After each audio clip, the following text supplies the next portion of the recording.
911, what is the address of your emergency? Hello? Is this Emily? Hi, sweetie. Sorry, you called 911. Yes. You need help? Yes. Don't be afraid. Have you been drinking? No, I haven't. Why did you call us? I just want to talk to you. Okay, I'm hanging I'm up. just out for a drive, sweetie, okay? Who's that? Yes, I understand. Is there someone with you? Does the person you with know you called us? No. You know the person you're with? Uh-huh. And do they have a weapon? I don't know. Have you been abducted? Yes. The story starts in a hectic Los Angeles Police 911 call center. We meet Joe, a cop who's worn out from the phones that won't quit ringing. Wildfires are blazing across California, so emergency calls are flooding in. Some are serious, others are downright silly. 911, this is emergency operator 625. What is the address of your emergency? My name is Matthew Fontenot. I'm personal friends with the governor. I'm here on very important business and I've just been robbed. Where are you?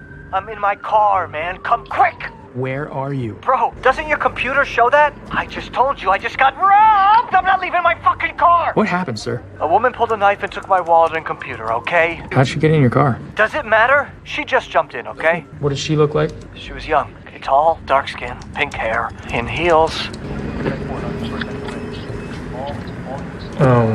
Joe's not the only one feeling it. Everyone in the room is slammed, juggling call after call. Right then, it hits him. This job is no joke. For a moment, he wishes he could trade this desk for some action outside. No one's got a second to breathe, let alone grab coffee or sugar. Then, out of the blue, a call snaps him out of it. It's Emily, her voice shaky and tearful, mumbling words that don't quite add up. Joe's first thought? Maybe she's just another oddball caller. He's half tempted to hang up when a male voice cuts through the line. That's when it hits him. Emily's in trouble, dropping subtle hints like breadcrumbs. She's been abducted, and she's pretending to chat with her kid to throw off the guy holding her. Smart move. Joe, now wide awake, leans into the game. Answer me with yes or no, he whispers, keeping it cool so the creep doesn't catch on. Bit by bit, Emily clues him in. White van, that's the ticket. Joe's fingers fly across his keyboard, tracking her phone's GPS signal, while he dials up the highway patrol with the other hand. We've got a white van, woman in danger. Move fast, he barks. But the kidnapper's onto her. The line crackles as he lunges for Emily's phone, and Joe's heart pounds. Chaos is brewing, and Joe's clinging to hope like a lifeline. He urges Emily to keep cool and ring him back when she can dodge her captor's grip. The line goes dead, and Joe's straight into action mode. He radios the nearest patrol cops, begging them to block off roads and eyeball every white van rolling by. But the officer on the other end, total buzzkill. We're up to our necks with wildfire evacuations, he snaps. Can't shut down the world for one person.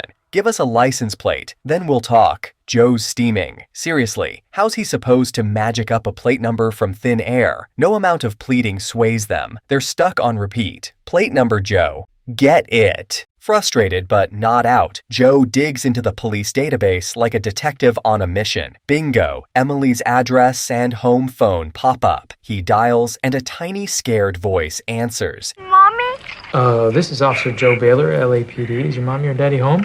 No. Abby, Emily's little girl. She's trembling, spilling that her dad Henry showed up earlier, then bolted with her mom, leaving her alone with baby brother Oliver. He's sleeping in the bathroom, she adds, all innocent-like. Joe's wheels turn fast. He gently coaxes Henry's cell number out of Abby, and with that golden nugget, he unlocks a treasure trove of dirt from the system. Henry's address, his van's license plate, and a rap sheet longer than a grocery list. Assault, jail time, the works. It clicks for Joe. Henry's not just the driver. He's the danger Emily's running from. Worried he's bugging his frazzled co-workers, Joe slips into a quieter room. He's itching to rally the troops, so he calls his boss, Sergeant Miller, laying out Emily's nightmare. But Miller's not having it. Joe, quit playing hero, he growls. Your own mess is still on the table. Focus on that. Ouch. Joe's stuck, but he's not backing down. Speaking of sticking around, if you're glued to this story, smash that like button and subscribe. Emily's counting on us. Joe's world teetering on the edge. Tomorrow's the day everything changes. A big moment looms ahead, heavy and unavoidable. His boss lays it out straight. Stick to the 911 playbook. No stepping over the line to fix other people's messes. Joe stays quiet, but his mind's racing. He pulls out his phone, staring at his daughter's bright smile on the screen, then calls his wife. He's nervous, reminding her to show up on time for tomorrow's event. She's hesitant, caught up in her own life, tired of his constant pleas, but she softens just enough to say she'll be there. It's a small win, and Joe clings to it. Back at the call center, he's restless, waiting for Emily to reach out again. His boss might have told him to back off, but he's all in on saving Emily, no matter what it takes. Then Abby's voice breaks through, small and shaky, saying the police just rolled up. Joe keeps her steady, telling her it's okay, they're there to help. He asks her to pass the phone. Suddenly, the officer's tone sharpens with alarm. Abby's clothes are soaked in blood, but she's unharmed. Joe's stomach drops. He tells them to check on her brother. Moments later, the officer's voice cracks with panic. Oliver's sprawled out in the bathroom, covered in blood. Before Joe can react, the line goes dead.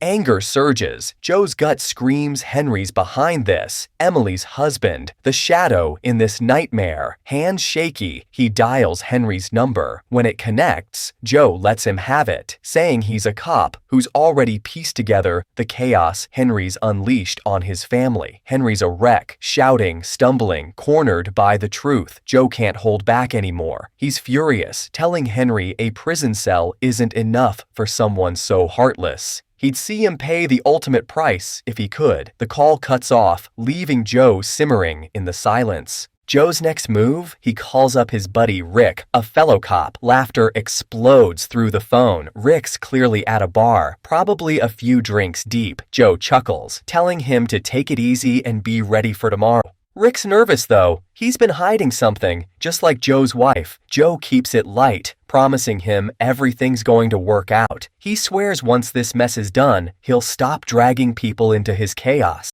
Rick relaxes, and Joe jumps in, tells him about Emily, and asks him to swing by Henry's apartment for any hints about where she's been taken. Rick heads out, and just like that, Emily's voice crackles back on the line. Joe checks in. How's she holding up? Emily says she's up front, right next to Henry in the van. Joe asks how fast they're going. She's clueless about cars, just says it's zooming so quick, it's freaking her out. Then Henry's voice cuts in, loud and mad, as he tries to grab the phone. Joe stays cool and asks if Henry's buckled up. Emily says no. He tells her to strap in tight and yank the handbrake hard. A loud crash blasts through the phone, then silence. Joe's left hanging, hoping Emily's okay, and calls back soon. Joe's on pins and needles, so he calls the patrol cops to track the last spot Emily's phone pinged. Time drags on, each minute feeling like forever, until, bam, Emily's back on the line. She sounds shaky. Joe's big plan didn't work. When she tried to bolt, Henry nabbed her, and now she's stuck in the back of the van. Joe keeps his cool, telling her he's got another trick up his sleeve. He asks what's in there with her, something solid.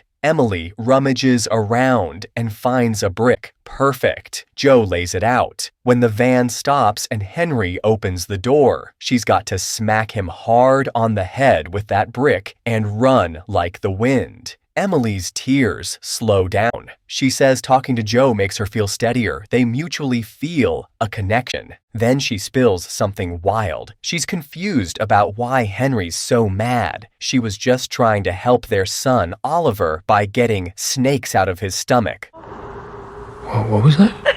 Joe's thrown for a loop. Snakes? He asks her to break it down, step by step. Emily says Oliver wouldn't stop crying all day, like his tummy was killing him. She felt awful watching him suffer, so she cut his stomach open to fix it. After that, he went quiet. No more pain. She felt so relieved. Joe's stunned, piecing it together. He'd been dead wrong about who the bad guy was here. Suddenly, there's a noise. Henry's opening the back door. Emily swings the brick like they planned, and the line cuts out again. Soon enough, Rick's on the phone with big news. He poked around Henry's place and found something. A bill from a mental hospital made out to Emily, Henry's wife. Joe's floored, his mind spinning. He fumbles to call Henry, hands shaky. When Henry picks up, he's a wreck, groaning through tears. His head's bleeding bad from that brick Emily smashed into him. He says she's long gone, took off running. Then Henry lays it all out. He was dragging Emily back to the mental hospital. Money's tight, bills are unpaid, and they might not even take her. But Henry's desperate to keep his kids safe. Even after their divorce, he still cares about her, loves her even. He's terrified if the cops figure out what Emily did, she'll end up behind bars. The call drops, and Joe's hit with a wave of guilt. This mess? It's on him. If he hadn't pushed Emily to break free, if he'd just stayed out of their family drama, none of this would have blown up like it did. Before long, Emily's voice comes through again. She's on a flyover, sounding lost. Joe's asking her questions, trying to keep her steady when she freaks out. Her hands are covered in blood. It hits her like a truck. She breaks down, sobbing, saying over and over she doesn't deserve to be here anymore. Joe tries to soothe her, but she's a mess, crying that she wants to jump off and join Oliver. Joe's heart cracks open. He tells her she's worth more than her mistakes. If anyone's messed up beyond fixing, it's him, not her. His voice shakes as he spills his own dark secret. He's taken a life too. Tears fall as Joe confesses, months back when he was still a street cop, he shot a 19-year-old kid by mistake, killed him. That's why tomorrow's huge. His trial for that death starts, and it's why he's stuck at a desk now. He tells Emily they're in the same boat, same guilt, same pain, but he begs her to think of Abby, her little girl who needs her mom. His words start to sink in, calming her a bit. Then sirens blare. Cops are closing in. Emily panics, saying she's still set on joining Oliver. The line goes dead. Joe's gut sinks. He dials her again and again, but it's no use. Her phone's off. He keeps trying, desperate, until someone finally picks up. It's not Emily. It's a cop. They got to her just in time, pulled her back from the edge. Joe's eyes flood with relief. A few minutes later, Joe's boss walks in with news that knocks the wind out of him. Oliver, Emily's little boy, made it. He's alive, getting help at the hospital. Joe just nods, too relieved to speak, then slips off to the bathroom. It hits him hard. Emily's mess is like looking in a mirror. He's been quick to help her, all while shoving his own mistakes under the rug, dodging the truth. The whole department swore they'd cover for him, twist the story at his trial to save his badge. But deep down, Joe's done running. He's ready to own it, even if it means jail, losing his job. He might not even see his daughter again, and that stings most. Still, he's set. No more hiding. So, Joe steps up. He then announces to the media that he will plead guilty to a charge of manslaughter. Well, that's the end of this recap. If you enjoyed this movie, consider subscribing for more interesting stories. See you in the next video. Bye-bye.